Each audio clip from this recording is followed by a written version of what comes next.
Introduced as a friendly neighborhood teenager from Brooklyn, Miles Morales went on to pick up the mantle of Spider-Man in the Earth 1610 reality. Also known as the Spider-Man from the Ultimate Universe, Miles Morales was soon introduced as the superhero in the mainstream after Peter Parker's alleged death. After the destruction and reinstallation of the multiverse, Miles ended up on Earth 616 with his friends and family and was soon written into history. Today, we will be exploring our new Spider-Man's extensive story arc and telling you all about his unique physiology and powers. Before we go into our explanation, we have a very small request. If you like our content, please support us by subscribing to our channel. This is a small click for you, but for us, it means a lot. Thank you. Let's begin.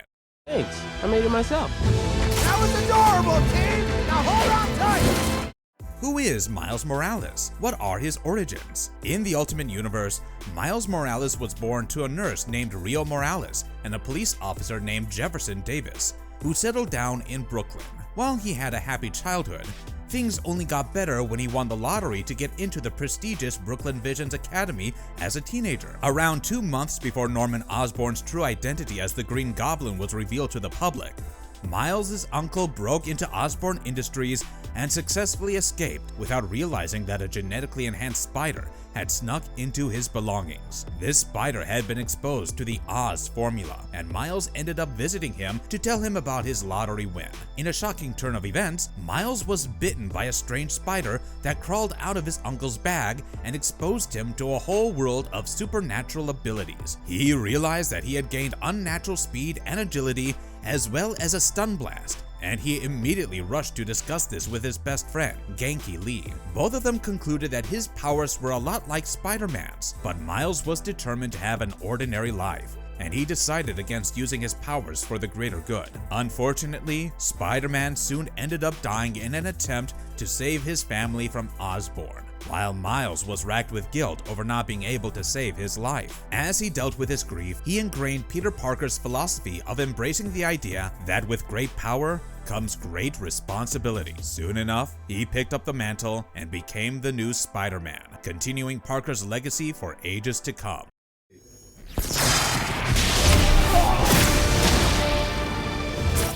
How did Miles become the new Spider-Man? In the aftermath of Peter Parker's death, Miles Morales stepped up to replace him and ended up in a clash with Kangaroo on his very first night as the superhero. After dodging Kangaroo, he came across Spider-Woman, who tried to attack him and even demanded to know his identity. It wasn't long before he found himself imprisoned in a cell at S.H.I.E.L.D. headquarters, where he was interrogated by none other than Nick Fury. Around this time, Electro broke through his cell and started fighting against the Ultimates when Miles stepped in to save the day. His heroic act finally helped him gain Spider-Woman's approval as the new Spider-Man, and he soon embarked on various missions to help civilians. He also got a new costume, and Betty Brant jumped at the occasion to get her hands on some footage of this new Spider-Man. She then sent this video to the Daily Bugle, and it was not long before New York was talking about him. In the meantime, Miles headed back home to tell his mother all about his uncle's criminal past when Genki visited him and told him to study old footage of Peter Parker's fight moves to become a better fighter. When the Morales family started discussing the new Spider-Man, Miles observed that his father seemed to be against this superhero while his mother had opposing views. It turns out that his father did not like the idea of a mutant superhero using his powers to put a whole city at risk, while his mother argues that Spider-Man was nothing but a young kid in a costume and that they should be thankful that he stepped up to protect them. Team building. Hey! All right, you ready? Of course I'm not ready! Ah! What happened during the Venom War? While Miles was getting acquainted with his new powers, his father, Jefferson, fought against Hydra soldiers during the Civil War and ended up on the news. Within no time, Venom caught wind of his heroism and mistakenly deduced that he was the new Spider-Man. He then started following him and even attacked him when Miles stepped in to rescue him. While Venom escaped, Miles could not help but blame himself for the attack, and Genki then stepped in to reassure him. He further suggested that they should stop Venom before he could do any more harm, and they were at a loss when Mary Jane and Gwen showed up to assist them. While they tried to make a plan, Maria Hill appeared and revealed that she knew Miles' true identity and that he had to stop the symbiote before it was too late. While Mary Jane and Gwen bullied Maria into leaving, Miles rushed after her to console her when an officer interrupted them to report that Venom was attacking a nearby hospital. It turned out that Miles' parents were admitted to this hospital, and he immediately showed up at the scene to fight him. Unfortunately, the attack was blown out of proportion, and Miles' mother stepped up to defend her son with a gun despite his protests. Amid all the chaos, Miles tried to defeat Venom when they later learned that Rio was his mother, and he immediately directed his attention towards killing her. While Miles successfully managed to use his Venom Blast to get rid of the symbiote, the police also showed up to get rid of the host body and the remaining symbiote, while Miles rushed to get his mother to safety. Did you know your shoes are untied? This is a onesie, so I don't really... Why did Miles quit being Spider-Man? Unfortunately, Miles came to the realization that Rio's injuries were fatal and that she was on the verge of dying. Even though they were at a hospital, there was no chance of recovery, and Rio then told Miles that she was proud of him and that he must keep his secret from his father no matter what. As she took her dying breath, Miles stayed by her side and eventually woke up at Genki's house in the aftermath of the incident. As soon as he regained consciousness, Miles ran back to his home and destroyed his costume as he made up his mind to get rid of his Spider-Man identity forever. He continuously screamed "no more" as he ripped the costume to shreds, and almost an entire year passed while Genki and Jessica Drew tried to convince him to pick up the superhero's mantle. In the meantime, he got a girlfriend named Kate Bishop, and the crime rate was at an all-time high as Roxxon's subjects escaped and tried to fight Bombshell on the streets. It was this incident that convinced Miles to return as Spider-Man, especially after Jessica Drew told him that Roxxon had created her to be Peter Parker's clone and that they had to unite to stop him at any cost. Spider-Man, check it out. Whoa! That was part of the... How did Miles survive the multiverse collapse? While Miles returned as Spider-Man, he played a pivotal role during the Secret Wars storyline, wherein their universe was impacted by incursions. This phenomenon took place when two different realities' Earths were on a collision course, and forces from both these Earths stepped up to destroy the other in order to ensure their survival. Amidst this chaos, Miles looked into the Children of Tomorrow's dome in Manhattan, and even sneaked onto a vessel made by the Maker to survive the collision. When both these Earths finally clashed, they were destroyed, and the multiverse was also crushed as a result. But Miles managed to survive on the Maker's raft. He ended up on a patchwork planet known as Battleworld, which was under the command of none other than God Emperor Doom. Over time, their raft was found in the Utopolis domain, and all of its passengers were woken up from their suspended animation state. Even though the others escaped, Spider-Man decided to stay behind in order to keep his identity a secret, but he was soon discovered by Sheriff Strange. However, Strange could tell that he did not intend to harm them, and he brought him along to the Isle of Agamotto. This place was essentially created out of respect for the lost universes, and Strange then revealed a similar raft that he had discovered years ago. When Miles dared to open it, the raft revealed several survivors from Earth 616, including none other than Peter Parker. While the two Spider-Men stared at one another, God Emperor Doom got wind of the survivors, and Sheriff Strange then used his magic to teleport them far away from his clutches. Miles found himself in the Kingdom of Manhattan and soon encouraged the residents to rebel against Doom. While they started planning their attack on Castle Doom, Miles and Peter were approached by the Maker and Mr. Fantastic to look into Doom's secret source of power. They sneaked into his castle and encountered Molecule Man in a secret chamber, and Miles was kind enough to offer him some food when he revealed that he was Doom's secret power source. As they took their leave, Molecule Man declared that he was now indebted to Miles, and this proved to be of great help in their final fight against Doom. While Doom assumed that Molecule Man would lend him his powers, the later chose to give them to Reed so that he could destroy Battleworld once and for all. While Miles' small act of kindness resulted in their victory against Doom, Miles eventually regained consciousness and found himself on Earth 616 instead of his home reality. However, it seemed as if his entire family and friends had migrated to this reality with him, and it was almost as if he had lived there forever. He eventually learned that Molecule Man had made this possible to show his gratitude, and it did not take Miles too long to get accustomed to Prime Earth. His personal life had barely changed, and he continued to be friends with Genki and attend the Brooklyn Visions Academy. In this reality, only Miles' father knew all about his superhuman powers, and Miles would often meet with Peter Parker and the Avengers, such as Nova and Miss Marvel, to hone his superhuman skills. Oh no. Not so easy doing it on your own, is it?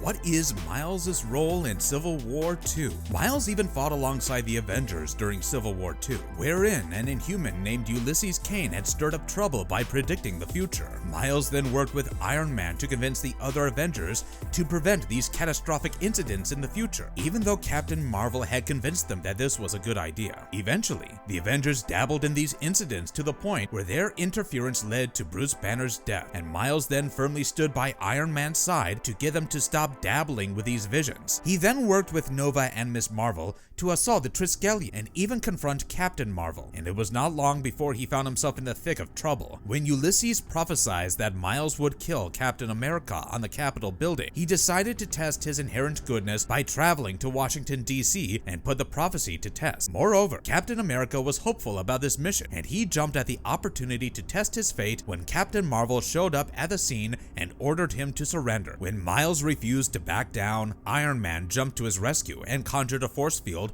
to protect him from Captain Marvel's attacks, but this further enraged her, and she ended up attacking him instead. As Captain Marvel delivered a fatal blow, Miles jumped to Tony Stark's rescue and even caught his comatose body in a shocking turn of events. You're not stopping. Not today. What happened in the Clone Saga? As more time passed, Miles caught wind of an imposter on the news, and it turned out that someone was dressing as Spider-Man to commit crimes. As he went around the city to find the imposter and clear his name, he went to a biotech startup and met Peter Parker, who immediately assumed he was the imposter. After clearing things up, they started looking for the imposter together when they were attacked by 3 clones led by Selim. Moreover, Selim explained that they were created by the Assessor, and they tried to track them down when Miles stumbled upon a serum. He initially believed that the serum was used to create new clones, but soon realized it was a cure to help the clones revert to their usual selves. However, the clones soon captured Miles while Selim and Mind Spinner declared that they were going to kill Miles' mother at the hospital. As they left, Miles convinced the clones to set him free, and he immediately rushed to the hospital to save his mother from Mind Spinner. While he was successful in this mission, this was not the end of his troubles, as Selim headed to his home and even kidnapped his sister. Miles finally confronted Selim while the latter dangled his sister over a bridge and threatened to throw her into the water when one of the clones named Shift stepped up to protect her. He saved the infant sister from tumbling to her death, and his act of kindness even convinced Mind Spinner to switch sides. However, Selim did not take this kindly, and he killed Mind Spinner while Shift somehow survived and went under the radar in the sewers of Brooklyn Vision's academy. As it turned out, Miles' sister had sneezed on him and cured his unstable cells, and Miles then found him in the sewer and helped him get back on his feet.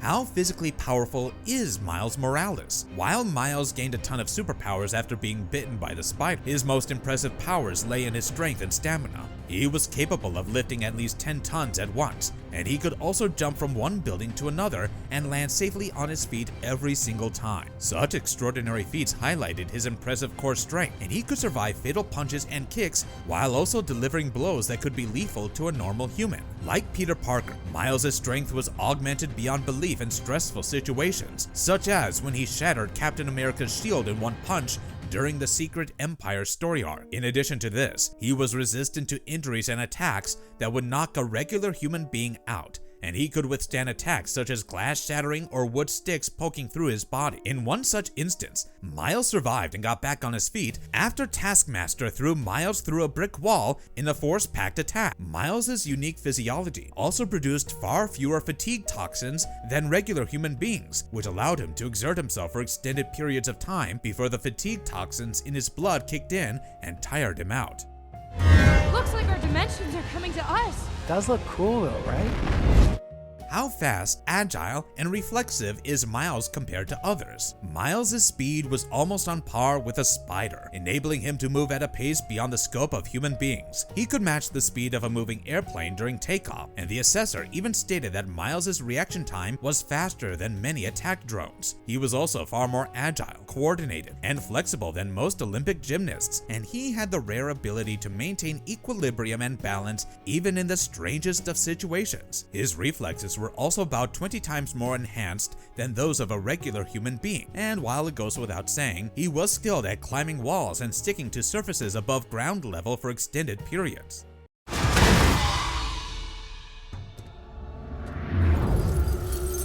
What unique powers set Miles apart from other spider people? As Spider-Man, Miles had inherited a Spidey sense that sent a tingling sensation through his body in the presence of danger. This Spidey sense acted as a warning system and ensured that he was aware of everything going on in his current environment in case he had to act impulsively to dodge any attacks. However, Miles' Spidey sense extended beyond physical danger and teetered on the edge of borderline precognition, as he could also sense changes in his reality. He once displayed this ability while accompanying Tony Stark, and in another instance, his Spidey sense manifested on a deeper level and allowed him to see through solid matter to detect incoming attacks. In addition to these powers, Miles had a bunch of Venom-related powers, such as the Mega Venom Blast, that allowed him to generate a bioelectric blast. This attack was powerful enough to repel a team of opponents and destroy any chains or ropes used to trap him, but it required a lot of energy. Miles was often left exhausted after using this blast, and he could only activate it on rare occasions, such as when he destroyed the Hydra laboratory or escaped from Black Cat. Miles could also channel his bioelectricity outward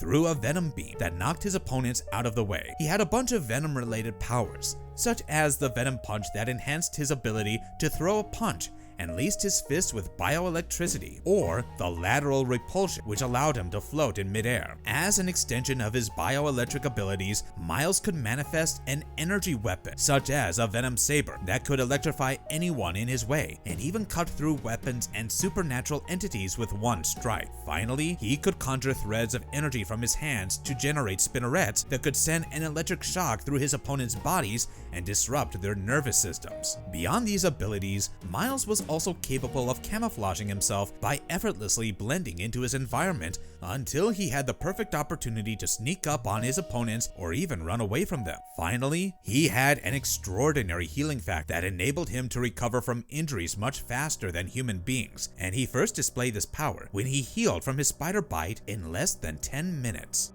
Hey, Gwen! Hey, Peter. Hey, I'm out. Hey, Peter. How did Miles become a vampire in Blood Hunt? In the aftermath of Carnage's attack, things were finally subdued when the sky turned dark and a horde of vampires made their presence known. While Miles immediately jumped into action to defend innocent civilians, he soon came across Blade and had a conversation with him. However, he did not realize that Blade had become possessed by Varney, who sneaked up on Miles and bit him in an attempt to turn him into a vampire. While Miles tried to process what had just happened, Varney successfully put him under his control and sent him to find Blade's daughter, Bloodline, to prevent her from defeating the vampires. As he made his way to the Sanctum Sanctorum, he came across Doctor Strange's astral form in addition to the Avengers, Dracula, Bloodline, and the Midnight Mission, and he was at a complete loss for words. He ended up losing control, but thankfully, Vision rescued him, while Doctor Strange helped him snap back into his senses. Soon enough, Dracula revealed that Blade had ended up orchestrating this vampire invasion and that Bloodline was the only one who could bring an end to this. However, she was petrified at the thought of killing her own father, and she escaped, while Miles and Dracula stepped up to find her. They eventually joined Hightail in his fight against Rimmer, and things were getting out of control when Bloodline finally returned for the final battle in Central Park. While Bloodline immediately jumped on a mission to kill Varney, Miles stepped in and got rid of him with his bioelectric sword. Since the electricity coursing through his body exorcised him, Blade was also freed from Varney's control, and things returned to normal as the sky turned bright again. Unfortunately, Miles had to rush and seek cover from the sun's rays, as he had also been exposed to Varney's bite, but Dracula soon informed him that they now had the ability to walk freely in the sun. Come on, man. I think maybe we got off on the wrong foot. Just talk about this. Fine. How was he cured in Wakanda? While Miles tried to get his vampiric tendencies under control, Black Panther reached out to him and gave him a vibranium suit that would regulate his internal energies. He even went as far as to sneak him into Wakanda so that he could visit Goddess Bast and find a cure for his vampirism. After putting him to a test to ensure that Miles' bloodlust was under control, T'Challa and Shuri gave him the heart-shaped herb that took him into Bast's domain. However, things did not turn out exactly as they had hoped, and Bast was furious upon seeing Miles. She considered him an outsider, and things worsened when the trickster god, Kwaku Anansi, appeared at the scene and chose Miles to be his champion. He further rooted for him and asked Boss to cooperate with them, but on the condition that he must deliver a good story in return. To give him what he wanted, Miles was soon transported to an arena where he had to fight against T'Challa in the presence of other patron gods to prove himself worthy of a cure.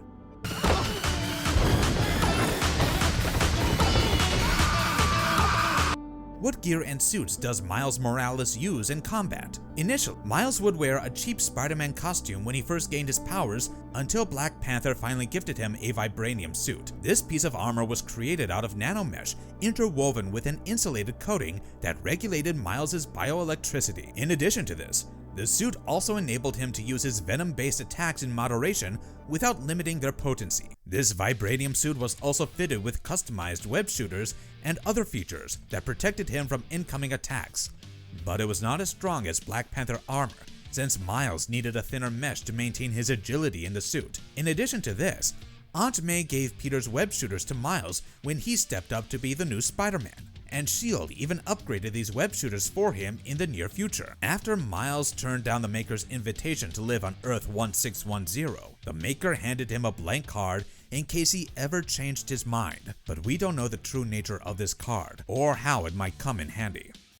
Nemesis, don't escape. Your costume's too tight in the back, by the way. What are Miles Morales' key weaknesses? While Miles does not have any typical weaknesses, his Spidey sense was somewhat disrupted after he bonded to the Carnage symbiote and failed to see the dangers it posed to him. However, this was not a permanent effect, as he soon got his spider sense back in full after the end of this story arc.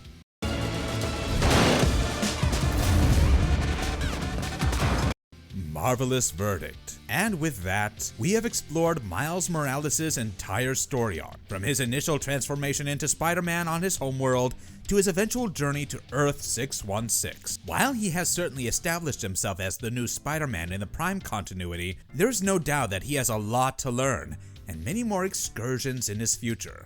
And we cannot wait to embark on these adventures with him. We hope you enjoyed exploring his origins and powers with us, and we would love to hear your thoughts on our new Spider-Man in the comments below. And if you liked our content, don't forget to leave a like and subscribe to us if you haven't already. Have a good one, be safe, and thanks everyone.